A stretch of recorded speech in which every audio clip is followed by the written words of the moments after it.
Hi friends, మీరు ఎప్పుడైనా ఆలోచించారా మనిషికి ఫుడ్ ఎందుకు అవసరం?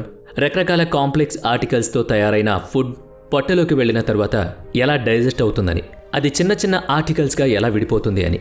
మరి వీటికి ఆన్సర్ తెలుసుకోవాలనుంటే ఈ వీడియోని ఎక్కడ స్కిప్ చేయకుండా పూర్తిగా చూడండి. అంతేకాదు, ఇప్పటివరకు మన ఛానల్ని సబ్స్క్రైబ్ చేసుకున్నట్లయితే ఇప్పుడే సబ్స్క్రైబ్ చేసుకోండి. పొట్టలోపలికి ఆహారం వెళ్ళగానే మన శరీరంలో ఉన్న డైజెస్టివ్ సిస్టమ్ దాని పని మొదలు పెడుతుంది.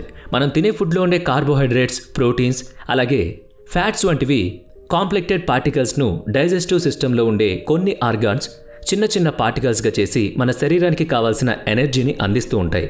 మన బాడీ ప్రాపర్గా ఫంక్షన్ చేయడానికి ఈ ఎనర్జీ చాలా అవసరం అవుతుంది. మన బాడీ నుంచి వేస్ట్ ఫుడ్ని బయటికి పంపించే పని కూడా ఈ డైజెస్టివ్ సిస్టమ్ ఒక మస్కులర్ ప్యాసేజ్. దీనికి ఒక చివర నోరు, మరో చివర ఆనస్ ఉంటాయి. ఈ డైజెస్టివ్ ట్రాక్ట్నే gastro intestinal tract, digestive tract లేదా ఎలిమెంటరీ కెనాల్ అని కూడా పిలుస్తారు. ఒక పొడవైన సిరీస్లో ఒకదానికొకటి కలిసి ఉంటే చాలా హోలో ఆర్గాన్స్ ఈ గ్యాస్ట్రో ఇంటెస్టైన్ ట్రాక్ట్లో ఉంటాయి. ఈ ఆర్గాన్స్ ఫుడ్ని బ్రేక్ డౌన్ చేసి దానిలో ఉన్న షుగర్ ప్రోటీన్స్ వంటి న్యూట్రియంట్స్ని బ్లడ్లోకి ట్రాన్స్ఫార్మ్ చేసి, అలాగే వేస్ట్ ఫుడ్ని బాడీ నుంచి అవుట్ చేయడానికి సహకారం చేస్తాయి. వీటిలో mouth, oesophagus, stomach, small intestine, large intestine and anal అనే ఆర్గాన్స్ కూడా ఉంటాయి. ఇవే కాకుండా కిడ్నీ, గాల్బ్లాడర్, ప్రాంకియాసిస్ ఇంకా కొన్ని గ్లాండ్స్ ఫుడ్ని డైజెస్ట్ చేయడంలో సహాయపడతాయి. ఒక అడల్ట్ బాడీలోని ఎలిమెంటరీ కెనాల్ 30 అడుగులు లేదా 9 మీటర్లు ఉండొచ్చు. ఒకదాని తర్వాత ఒకటిగా ఈ ఆర్గాన్స్ గురించి డీటెయిల్గా స్టడీ చేద్దాం రండి. ఒకటి మౌత్, నోరు. డైజెస్టివ్ ఆర్గాన్స్లో మొట్టమొదటిది నోరు. ఇందులో 3 భాగాలుంటాయి: పళ్ళు, నాలుక, సెలరీ గ్లాండ్స్. ఇవి మనం ఫుడ్ నోట్లో పెట్టగానే డైజెస్ట్ చేయడానికి ఉపయోగపడతాయి. ఇవి మనం ఫుడ్ లోపలికి పెట్టుకోగానే నమలడానికి, మెత్తగా చేయడానికి ఉపయోగపడతాయి. పళ్ళు నమలడానికి, నాలుక రుచిని మనం తిన్నదాన్ని లోపలికి పంపించడానికి, అలాగే సలైవన్ గ్లాండ్స్ నుంచి లాలాజలం వచ్చి ఆ ఫుడ్ని లూబ్రికేట్గా అంటే తడిగా ఉంచడానికి ఉపయోగపడుతుంది.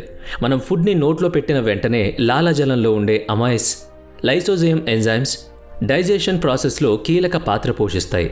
అమైస్ ఎంజైమ్ ఫుడ్లో ఉన్న కార్బోహైడ్రేట్స్ని అరిగించడంలోనూ, లైసోజైమ్ ఎంజైమ్ ఫుడ్లో ఉన్న బ్యాక్టీరియాను చంపేసి మనకు ఎన్నో జబ్బులు రాకుండా కాపాడడంలోనూ ఉపయోగపడతాయి. మన నోటిలో ఫుడ్ పెట్టుకున్న తర్వాత కొంతవరకు మాత్రమే డైజెస్టివ్ అవుతుంది. దీన్ని బోలస్ అంటారు. నెంబర్ 2, ఫరింక్స్, గొంతు. మనం తినే ఫుడ్ని అలాగే పీల్చుకునే గాలిని ఒకేసారి లోపలికి పంపించగలిగి ఇసోఫేగస్ని, నోటిని కలిపి ఉంచే ఒక ప్యాసేజ్ ఇది. నోటిలో నమిలిన తర్వాత ఆ ఆహారం ఈ గొంతు దగ్గరకు వెళుతుంది. Number 3, oesophagus, అన్నవాహిక. ఇది ఒకవైపు గొంతును, మరొక వైపు పొట్టను కలిపే 25 సెంటీమీటర్ల పొడవు గల 1 సెంటీమీటర్ల వెడల్పు గల ఒక మస్కులర్ ప్యాసేజ్. ఇలా అన్నవాహికలోకి వచ్చిన ఫుడ్ మస్కులర్ కాంట్రాక్షన్ ద్వారా కడుపులోకి పంపించబడుతుంది. ఇలా కడుపులోకి చేరిన లిక్విడ్ మరియు సాలిడ్ ఫుడ్ తిరిగి వెనక్కి రాకుండా అన్నవాహిక కడుపులో కలిసిన చోట స్పింకర్ అనే మస్కులర్ వాల్ ఆపుతుంది. అదే మస్కులర్ కాంట్రాక్షన్. ఒకవేళ ఇది రివర్స్లో గనక జరిగితే వామిటింగ్స్ అవుతూ ఉంటాయి. నెంబర్ 4, స్టమక్, కడుపు లేదా పొట్ట. ఇది జే షేప్లో ఉండే సంచి లాంటి ఆర్గాన్. డయాఫ్రామ్ కింద ఆఫ్ షేప్లో ప్యాంక్రియాసిస్, పొట్టకి ఎదురుగా లివర్, దాని కింద అబ్డామిన్, రైట్ సైడ్ పియర్ షేప్లో గాల్బ్లాడర్ ఉంటుంది. తనలోకి చేరిన ఆహారాన్ని ఈ పొట్ట టెంపరీగా ఉంచుకొని పూర్తిగా బ్రేక్ డౌన్ చేసి బ్లడ్లోకి పంపించడం ద్వారా ఎనర్జీ జనరేట్ చేయడంలో సహాయపడుతుంది. అన్నవాహికకి, పొట్టకి లోపల వైపున మ్యూకస్ మెంబ్రేన్ అనే సన్నని పొర ఉంటుంది. పొట్టలో దీన్నే గ్యాస్ట్రిక్ ముకోసా అని అంటారు. దీంట్లో ఉన్న ఎప్టీలియల్ సెల్స్ గ్యాస్ట్రిక్ మ్యూకస్ సెక్రెషన్ చేస్తాయి. ఇది పొట్టలో ఉన్న ఆహారాన్ని లూబ్రికేట్ చేసి బ్రేక్ డౌన్ చేయడంలోనే కాకుండా పొట్టలోని ఇన్నర్ లైన్స్కి యాసిడ్ వలన ఎటువంటి హాని జరగకుండా కాపాడతాయి. గ్యాస్ట్రిక్ మ్యూకోసాలోని ఎపిటీలియన్ సెల్స్ మ్యూకస్ సెక్రేషన్ మాత్రమే కాకుండా ముక్తులిఫ్ గ్యాస్ట్రిక్ జ్యూసెస్ని కూడా రిలీజ్ చేస్తాయి. ఈ గ్యాస్ట్రిక్ జ్యూసెస్ కార్బోహైడ్రేట్స్ని, ప్రోటీన్స్ని డైజెస్ట్ చేయడంలో ముఖ్య పాత్ర వహిస్తాయి.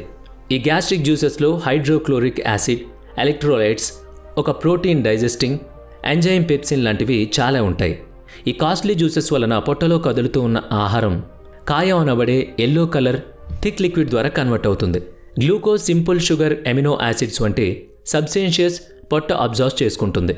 అన్నవాహిక చివర ఉండే వాల్వ్ లాంటి ఒక మస్కులర్ వాల్వ్ పొట్ట చివరన కూడా ఉంటుంది. దీన్ని పైలోరిక్ స్పింక్టర్ అంటారు. దీని ద్వారా కాయం స్మాల్ ఇంటెస్టైన్లోకి ఎంటర్ అవుతుంది. దీనిలోకి వచ్చిన కాయం తిరిగి పొట్టలోకి వెళ్లకుండా పైలోరిక్ స్పింక్టర్స్ అవుతుంది.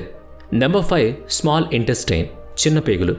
ఇది అబ్డోమిన్లో ఉండే 22 నుంచి 25 అడుగుల పొడవు, 2 ఇంచుల డయామీటర్ గల loosely coil tube. Small intestine pancreatic juice అలాగే బైల్ సహాయంతో కాయంని ఫర్దర్గా డైజెస్ట్ చేస్తుంది. దీంట్లో ప్రోటీన్స్, కార్బోహైడ్రేట్స్, ఫ్యాట్స్ని బ్రేక్ డౌన్ చేయగల ఎంజైమ్స్ ఉంటాయి. బైల్ లివర్లో ప్రొడ్యూస్ అయిన గాల్ బ్యాడర్లో స్టోర్ అవుతుంది. బైల్ కాయంలో ఉండే ఫ్యాట్స్ని డైజెస్ట్ చేయడంలో ముఖ్య పాత్ర పోషిస్తుంది. స్మాల్ ఇంటెస్టైన్లో కాయం పూర్తిగా డైజెస్ట్ అయి బ్లడ్లో అబ్జర్వ్ అవుతుంది. స్మాల్ ఇంటెస్టైన్ ఇంటర్నల్ లైనింగ్లో బ్లడ్ వెజల్స్ నెట్వర్క్ కలిగిన ఇంపార్టెంట్ స్ట్రక్చర్ ఉంటుంది. ఇలా స్మాల్ ఇంటెస్టైన్ సర్ఫేస్ని ఎన్లార్జ్ చేసి బ్లడ్ స్మూత్గా అబ్జర్వ్ చేసేటట్టు చేస్తుంది.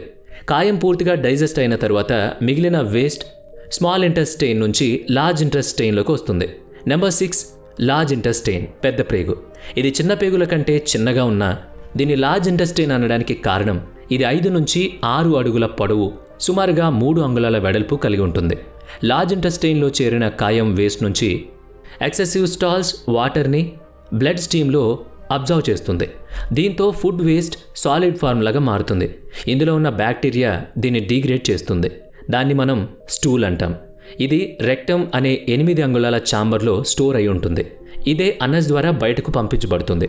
నెంబర్ 7 అనస్, డైజెస్టివ్ సిస్టంలో లాస్ట్ పార్ట్ అనస్. దీనిలో ఇంటర్నల్, ఎక్స్టర్నల్ స్ప్లింటర్లు కలిగి 2 మజిల్స్ ఉంటాయి. అనస్ పైభాగం ఉన్న లైనింగ్లో ఒక ముఖ్యమైన సెన్సార్ ఉంటుంది. ఇది స్టూల్ ఏ ఫామ్లో ఉందో, అంటే లిక్విడ్ గ్యాస్ లేక సాలిడ్ ఫామ్ అనే విషయాన్ని మైండ్కి సిగ్నల్ పంపిస్తుంది. అనల్ స్ప్లింటర్ మజిల్ స్టూల్స్ని బయటకు రిలీజ్ చేసే విధానాన్ని కంట్రోల్ చేస్తాయి. మైండ్ నుంచి స్టూల్ రిలీజ్ చేసే సిగ్నల్ అందుకున్న వెంటనే రెక్టమ్ కాంట్రాక్ట్ అవుతుంది.